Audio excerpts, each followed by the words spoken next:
Este día falleció el expresidente de Uruguay, José Mújica. Tiene 89 años de edad y recordemos que a principios de este año reveló que el cáncer de esófago que le fue diagnosticado en mayo del año pasado se extendió y que su cuerpo ya no estaba soportando más tratamientos.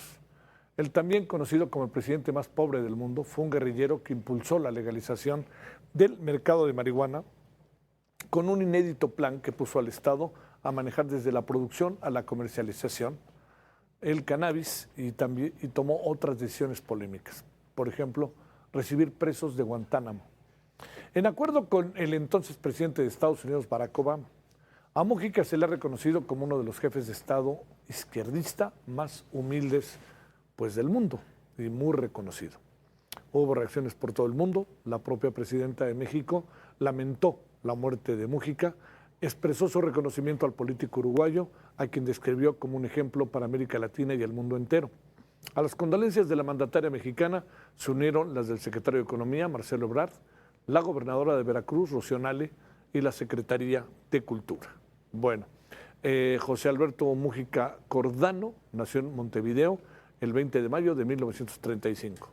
En 1962 encabezó un grupo guerrillero denominado Movimiento de Liberación Nacional, los Tupamaros. Pasó 15 años de su vida preso y fue liberado en 1985 debido al rehogamiento de la dictadura y las presiones sociales que otorgaron una ley de amnistía.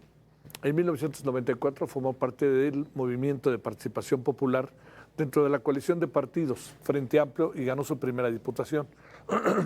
En 1999 fue elegido senador y entre 2005 y 2008 asumió la responsabilidad del Ministerio de Ganadería, Agricultura y Pesca a petición del entonces presidente Tabaré Vázquez. En 2009 fue elegido presidente de Uruguay. Tomó el cargo el 1 de marzo del 2010 y durante su mandato donó el 90% de su sueldo a proyectos de ayuda contra la pobreza. Eso, tanto que hablan acá en este país de pobres, algo así pudieron haber hecho, ¿no? Pero bueno, el sueldo mensual de Mújica era en ese entonces 250,000 pesos uruguayos, poco más de 150,000 pesos mexicanos. Un cáncer de esófago le complicó la vida, tuvo que ser hospitalizado y ya difícilmente podía salir de esa situación. Un hombre muy, muy reconocido, ¿eh? A ver, hablemos de él y le hemos pedido, qué mejor que a Rafael Rojas, profesor del Centro de Estudios Históricos del Colmex, hablar, conocer y que nos diga qué piensa de todo esto. Rafael, te saludo con enorme gusto, como siempre, agradeciendo tu tiempo. ¿Cómo te va? Buenas noches. Hola, buenas noches, Javier. Sí, un gusto conversar contigo hoy en la noche. Sí, así que adelante. Bueno, sé que vienes de una tarde muy movida hoy en tu actividad académica. Ya te dejamos descansar, pero antes de que descanses, a ver, ¿por qué es tan importante Pepe Mújica, José Mújica, Sí, mira, yo creo que es un día, claro, triste, aunque se esperaba el deceso de José Mújica, pero es un día también para la reflexión sobre la calidad moral de la clase política latinoamericana, porque yo creo que en ese horizonte José Mújica hacía la diferencia. Y a mí me gustó mucho la síntesis biográfica que hiciste y he leído otras, pero también, bueno, estoy al tanto de lo que escriben los historiadores uruguayos y algunos como Gerardo Caetano, que es un gran estudioso de las izquierdas uruguayas allí en la Universidad de Montevideo, ha recordado algo que tal vez explique esa calidad moral, ¿sabes? Esa mezcla de humildad, de incorruptibilidad que reconocemos en Mújica. Y es que antes de involucrarse él en el movimiento guerrillero, que es el Movimiento de Liberación Nacional Tupamaros, a mediados de los años 60, más o menos por ahí, él tuvo una trayectoria más o menos de una década en la política democrática. Él fue parte de la juventud del Partido Nacional, que es el famoso partido blanco, muy tradicional en Uruguay, y estuvo muy cerca de un personaje fascinante que se llamó Enrique Erro, que era un líder del Partido Nacional, que fue ministro de Agricultura en un gobierno de este Partido Nacional de 1960-61 y que luego fundó el Partido Socialista, que es uno de las fuentes originarias de lo que será después Tupamaros y después el Frente Amplio. Y Erro y otros políticos uruguayos de aquella generación se caracterizaban por esos acentos que identificamos en la política de Mujica. Por un lado, una gran preocupación por la injusticia social, ¿verdad? Ese es un ángulo fundamental de esa tradición, y por el otro, un verdadero celo contra la corrupción, ¿no? Y claro, yo agregaría a todo esto, tú mencionaste muy bien que fue su política de despenalización de la marihuana en Uruguay, que fue muy exitosa.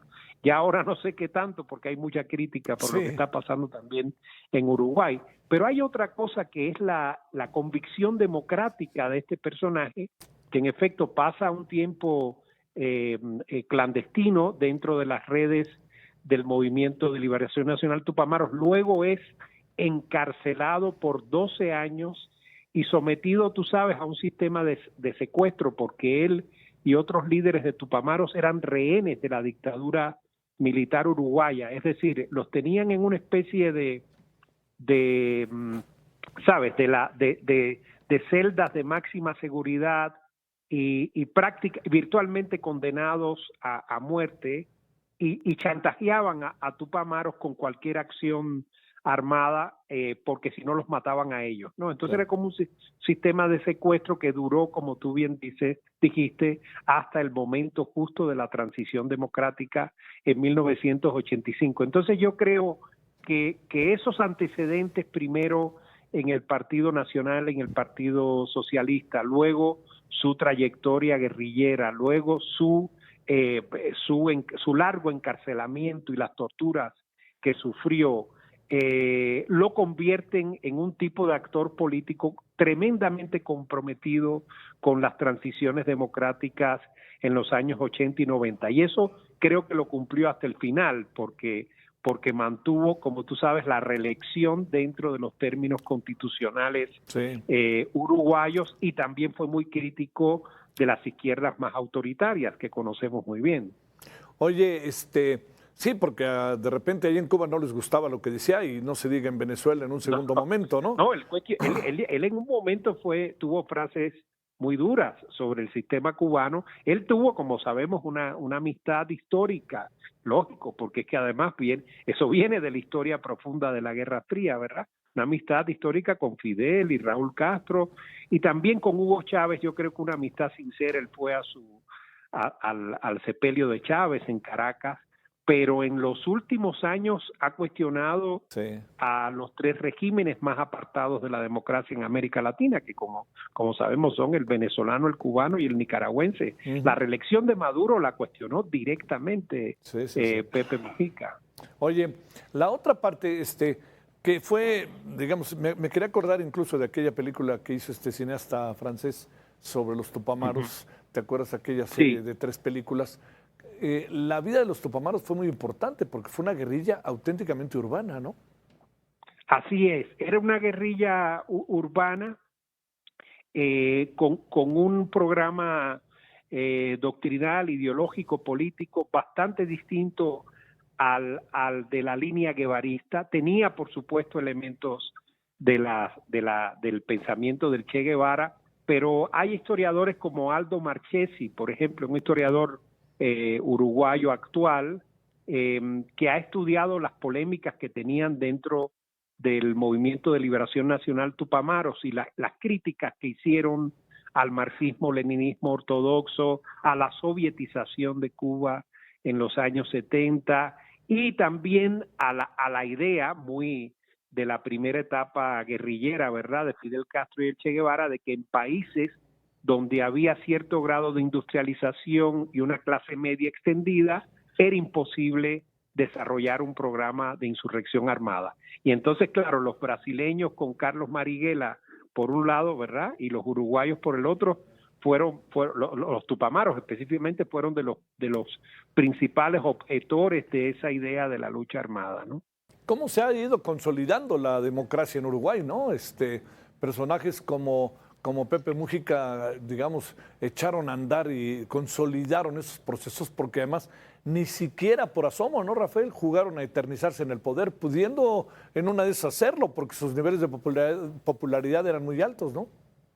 Así es, él, Tabaré Vázquez y el heredero de ellos, que es el actual presidente Yamandu Orsi, ¿verdad? Sí. Pertenecen al Frente Amplio, que es una formación de izquierda, tú sabes, con todas las tendencias posibles, porque ahí sigue habiendo trotskistas, comunistas, socialdemócratas, socialistas democráticos y otros más ligados a esta tendencia del populismo cívico de Batlle y Ordóñez, que vendría siendo la variante del peronismo, digamos, o el varguismo en Uruguay. Hay de todo en el Frente Amplio y han logrado una cohesión impresionante, luego una capacidad de diálogo y negociación con los centros y las derechas en Uruguay que es rarísimo en América Latina y el Caribe. Algo hay ahí en Chile y un poquito también en Brasil, pero para de contar, ¿verdad? Sí. Y yo creo que han tenido mucho ese entrenamiento en la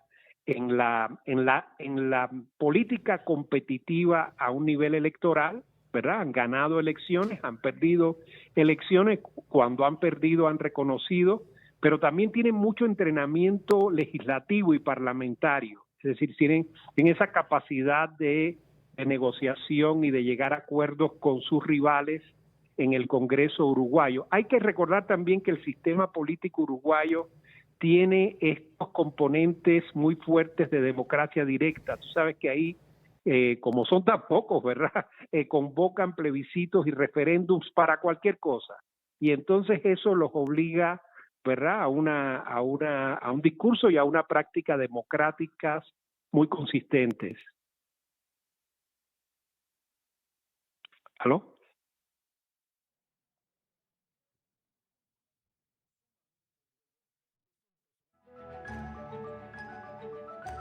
Sumamente atractivo también para todos, ¿no? A ver, ahí, ¿ya me escuchan? Ahí están, ahí me escuchan, ¿o no? Sí, ahí me escuchas, Rafael. Perfecto, se cortó allá. Sí, a ver, en cualquier momento ahorita, ahí ya estamos, en cualquier momento ahorita se nos, también aquí, se cortó bueno, a ver si ahorita lo revisamos, pero por lo pronto con sí me puedo comunicar con usted. Y lo que son las cosas, también se cortó la comunicación con Rafael Rojas. Entonces, ya estábamos cerrando para preguntarle finalmente por Pepe Mujica y qué es finalmente, cuál es. Ahí estás ya, Rafael. Ahí. ¿Sí o no? No, todavía no, creo que todavía no, ¿verdad? Bueno, y estamos haciendo una revisión de alguien que... ¿Ahí no? ¿Ya lo tenemos? No, todavía no. Bueno, porque tenemos, Rafael es un especialista de América Latina, me atrevo a decir formidable, es un hombre que ha hecho un gran trabajo con todo lo que tiene que ver con la labor académica especializada de América Latina, y bueno, ahí lo tenemos ahora. ¿Pudimos regresar o no? A ver, ya lo tenemos ahí. Rafael, ¿me escuchas? A ver, no, creo que no, creo que no, ¿verdad? ¿Sí o no? No, no.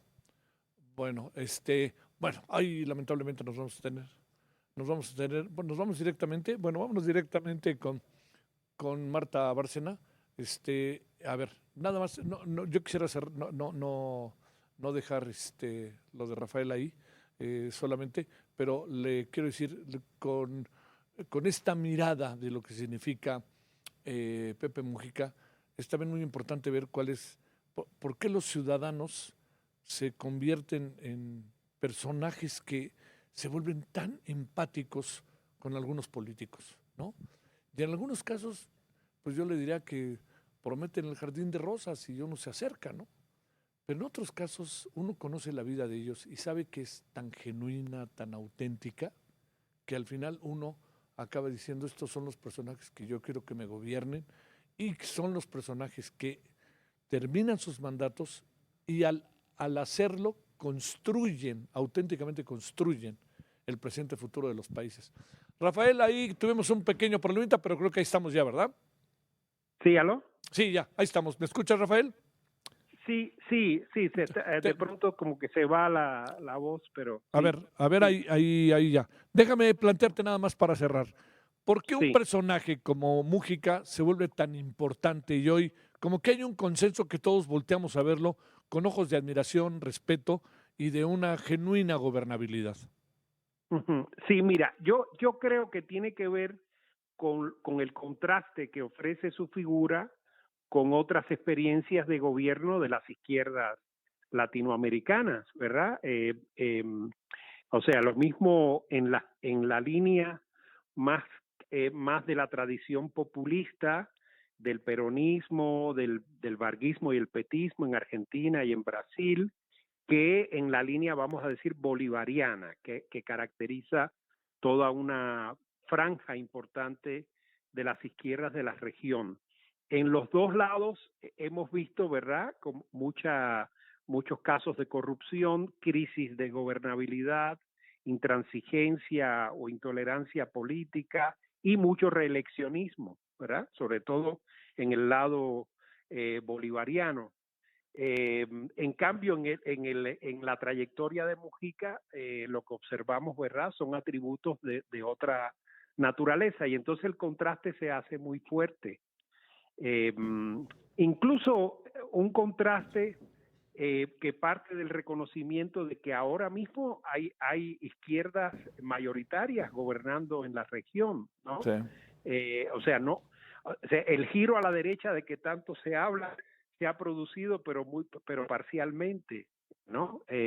Tenemos un predominio de gobiernos de izquierda y naturalmente en esos gobiernos de izquierdas de distintas tradiciones ideológicas y políticas, yo te diría que ahora mismo hay una aclamación total, ¿verdad?, del legado de Mujica, Sí. pero es una aclamación del legado o un reconocimiento del legado que no necesariamente se traduce en un comportamiento político similar. Y entonces el contraste es lo que resalta tan fuertemente su figura. Rafael Rojas, profesor del Centro de Estudios Históricos del Colmex, te mando un gran saludo, Rafael. Muchas gracias que estuviste con nosotros. Igualmente, gracias. Gracias Buenas por tu noches. tiempo.